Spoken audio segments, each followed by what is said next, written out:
Warga Desa Songan, Kecamatan Kintamani digemparkan oleh peristiwa berdarah pada Minggu pagi, 12 Oktober tahun 2025. Dua orang tewas, sementara satu orang lainnya menjalani perawatan intensif di RSUD Bangli. Berdasarkan informasi, peristiwa tragis itu terjadi sekitar pukul 7 pagi waktu Indonesia Tengah di Banjartabu, Desa Songan. Dua korban tewas bernama I. Ketut Kartawa yang mengalami luka serius di bagian kepala dan Jero Sumadi dengan luka terbuka di perut yang diduga akibat sabetan senjata tajam. Kedua korban dibawa ke RSUD Bangli, sementara satu korban lainnya, Iwayan Ruslan, masih dirawat secara intensif di rumah sakit yang sama.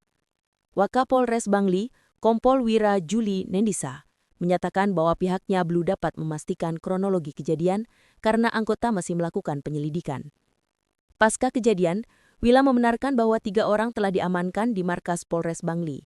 Mereka masih menjalani pemeriksaan. Untuk menjaga situasi tetap kondusif, personel dari Satuan Reserse Kriminal dan Satuan Samapta Polres Bangli telah diturunkan ke lokasi kejadian. Langkah ini dilakukan karena rumah antara korban dan terduga pelaku diketahui berdekatan. Suasana haru menyelimuti ruang jenazah RSUD Bangli. Sejumlah kerabat korban tampak menangis histeris, sementara aparat kepolisian berjaga di area rumah sakit milik pemerintah Kabupaten Bangli tersebut.